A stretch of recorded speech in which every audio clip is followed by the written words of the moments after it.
On the morning of November 12, 1944, a German infantry corporal named Heinrich Severin sat in a frozen farmhouse outside Aachen and wrote the last letter his wife would receive for 6 weeks.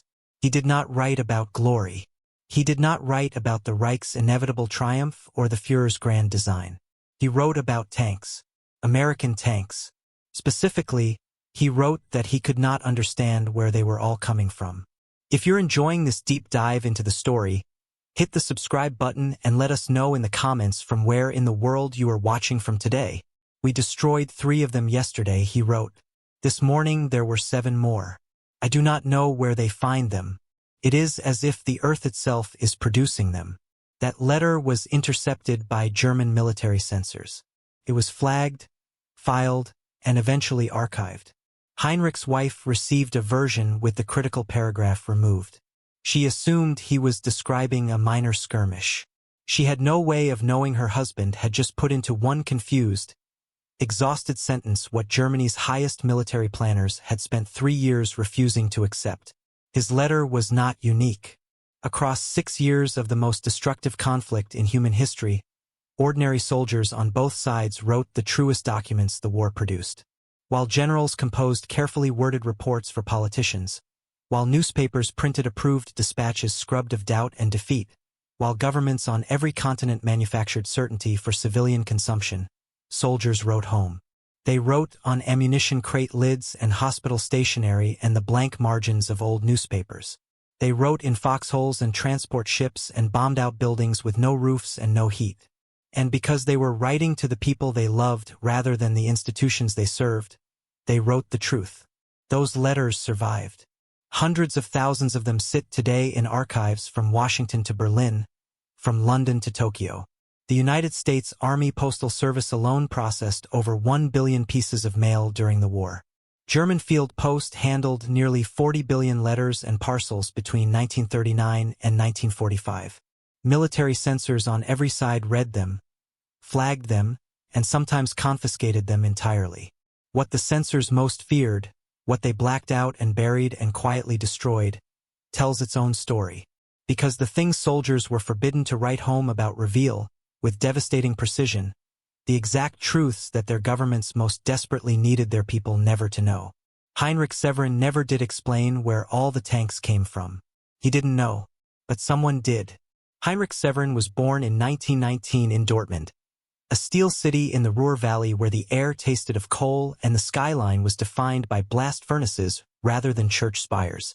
His father worked the same mill his grandfather had worked. His mother kept a small garden behind a house that shook whenever the night shift changed.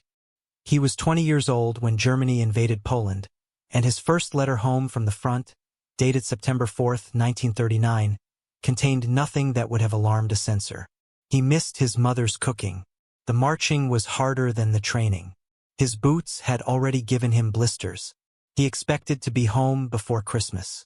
For 1,000 miles west, in the autumn of that same year, a machinist named Robert Calvert was writing letters of an entirely different kind. Calvert worked at a Westinghouse manufacturing plant in Pittsburgh, Pennsylvania, and his letters to his younger brother in rural Ohio described the strange, electric feeling of a city running at full industrial capacity while the rest of the world went to war without it. The plant had just taken on 400 new workers. A second shift had been added. Robert didn't know yet what they were about to start making. He wrote that the bosses seemed excited about something. The overtime pay was good. He was thinking about buying a car. In those early months, the letters of both men were almost indistinguishable in texture and temperature. Heinrich wrote about his comrades the way Robert wrote about his coworkers, with affectionate mockery, with small complaints, with the casual assumption that this disruption to ordinary life would resolve itself shortly. Heinrich's letters from France in the spring of 1940 carried a confidence that bordered on exuberance. The French lines had collapsed faster than anyone had predicted.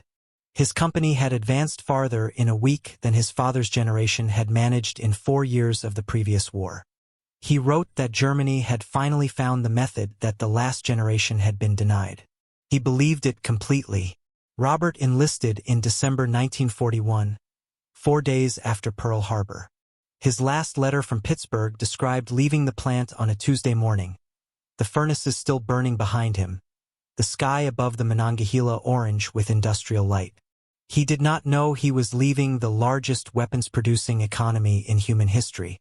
He would learn what that meant later, from the other side of the ocean, standing in a supply depot in England that he could not find adequate words to describe. By the spring of 1943, Heinrich Severin's letters had changed. The handwriting was the same. The salutations were the same. But the questions were new, and they were the kind of questions that made censors reach for their black ink. He was in Tunisia when he first wrote about American equipment in a way that troubled his superiors. His unit had overrun an abandoned American supply depot near Kasserine, and what he found there stopped him cold. He spent 2 full paragraphs in a letter home simply listing what he saw. Canned food from factories in California. Boots manufactured in Massachusetts. A field radio with a paper tag listing its components, sourced from no fewer than 38 separate American companies. He copied the company names into his letter by hand. He did not know why he did it. He wrote that it felt important somehow, though he could not explain to his wife what it meant. What it meant was this: America was not sending its army to fight. It was sending its economy. His next letter, written 3 weeks later, was shorter. His unit had destroyed 4 American half-tracks in a skirmish near Medjez El Bab. The following morning, 6 replacements had arrived at the American position before noon. He wrote simply, "I do not understand the arithmetic of this war." That sentence was flagged. His wife never read it. On the other side of the world, Robert Calvert was writing his own uncomfortable truths from the Pacific. His letters home to his brother described things that Army censors also marked for review, though for different reasons. He wrote about fear in plain terms that the recruiting posters back home had never mentioned. He wrote about the smell of a jungle battlefield 3 days after a fight. He wrote that the boys in his unit were good men, but that none of them looked the way soldiers looked in the newsreels. They looked tired. They looked like they wanted to go home. Both men were writing letters their governments did not want delivered. The censors on each side were looking for different things, marking different sentences, protecting different secrets. But the 2 sets of confiscated paragraphs, read side by side today in the archives where they were quietly stored, described the same war from opposite ends. One man could not understand where everything was coming from. The other had seen exactly where it came from and could not find words big enough to explain it. By the summer of 1944, the letters had stopped being confused. They had become something closer to testimony. Heinrich Severin was in Normandy when the Allied breakout began, and his letters from that period exist in the Bundesarchiv in Freiburg alongside tens of thousands of others that tell the same story in different handwriting. He described the sky above the front lines as permanently occupied. American aircraft flew in rotations so regular that his unit had learned to measure time by them. Resupply runs happened every 40 minutes. Every 40 minutes, the horizon produced more of everything. He wrote that a man in his unit had begun counting the Allied vehicles passing a single crossroads over the course of 1 hour. He stopped counting at 230. The hour was not finished. Germany's official position in the summer of 1944 was that the Atlantic Wall had merely bent, not broken. Newspapers in Berlin described strategic withdrawals and repositioned strength. Heinrich's letters described something without a euphemism available to him. He wrote that the roads going west were empty and the roads going east were full, and that the things filling the roads going east were not German. Robert Calvert, by this point in England and then France, was writing letters that the army censors passed with increasing frequency. Not because they had become less honest, but because the truth had become harder to suppress. He described a supply depot outside Southampton that covered more ground than his entire hometown in Ohio. He wrote that he had walked its length for 20 minutes without reaching the end. Tanks in rows that disappeared into morning fog. Ammunition stacked in configurations he lacked the engineering vocabulary to describe. He wrote to his brother, "I don't think the other side knows what's coming. I'm not sure I knew either, and I built some of it." If you find this story engaging, please take a moment to subscribe and enable notifications. It helps us continue producing in-depth content like this. The confiscated letters from both armies in this period share one quality that historians have noted repeatedly. The soldiers had stopped asking questions. Heinrich no longer wondered where the American equipment originated. Robert no longer searched for words to describe the scale of what he had seen. Both men had moved past confusion into a quieter, heavier state that the letters reflect in their shortened sentences and compressed paragraphs. They had both understood something. One of them was relieved by it. The other had run out of ways to describe what understanding it felt like. Heinrich Severin's final letter was written on a piece of brown paper torn from a ration bag. The date was February 1945. The handwriting was smaller than it had been in 1939, compressed into tight rows as though he was rationing the space the way his unit was rationing everything else. He did not write about tanks or aircraft or supply convoys. He did not ask questions he already knew the answer to. He wrote about his daughter, who had been 3 years old when he left Dortmund and was now 5, and whether she still slept with the small cloth rabbit his mother had sewn for her before the war.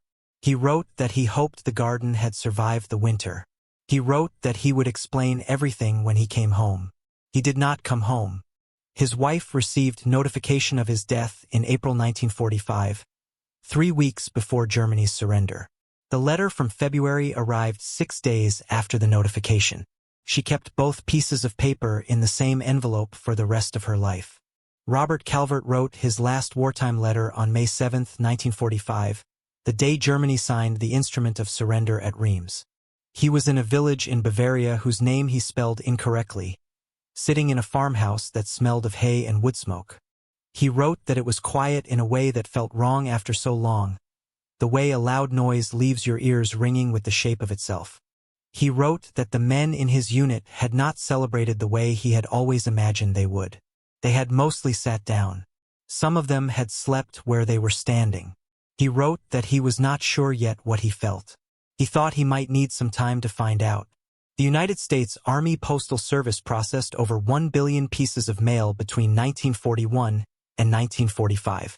The German field post system handled an estimated 40 billion letters and parcels before it collapsed entirely in the war's final months, the last deliveries failing to reach soldiers who were already dead or captured or walking west with their hands above their heads. Somewhere in that arithmetic, between the letters that arrived and the letters that didn't, between the words the censors allowed and the words they buried, the true history of the war was written by the people who had no reason to lie about it. The letters survived.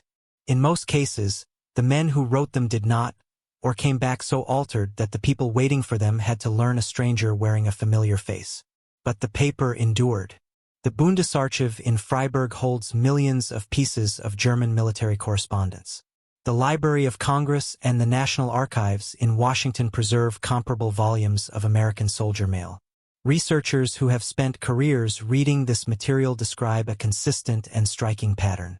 The closer a soldier was to the front, the more accurately his letters described the war's actual trajectory. The further a man sat from combat, the more his written assessments resembled the official story his government was telling. Heinrich Severin, writing from a frozen farmhouse with borrowed paper, understood the military situation in the autumn of 1944 more clearly than the generals issuing orders from heated offices in Berlin. He could not explain the strategic implications. He lacked the vocabulary of high command. But he could count. He could see. And he wrote down what he saw for the only audience that mattered to him, which meant he had no reason to write anything other than the truth. This is what the letters reveal that official histories took decades to acknowledge. The information was always available. The reality of American industrial power, the unsustainability of German supply lines, the widening gap between what soldiers experienced and what civilians were told, none of it was hidden from the men who needed to act on it. It was hidden from the people whose understanding of it might have changed something. The censored paragraphs, the flagged sentences, the letters held in military post offices until the men who wrote them were already dead. These were not security measures. They were the architecture of a shared delusion that governments on both sides constructed and maintained at enormous cost. The final irony is this. The apparatus built to suppress the truth ended up preserving it. Every letter a censor confiscated, every paragraph blacked out with military ink, was filed and stored and eventually archived. The governments that feared what their soldiers were writing became, without intending to, the custodians of the most honest record the war produced. Heinrich's daughter still has the letter about the cloth rabbit. Robert Calvert came home to Pittsburgh and never fully explained what he had seen. The letters they left behind say everything their silence could not. That silence and what surrounds it is the untold story of the war that ordinary soldiers actually fought. Thank you for watching. For more detailed historical breakdowns, check out the other videos on your screen now, and don't forget to subscribe.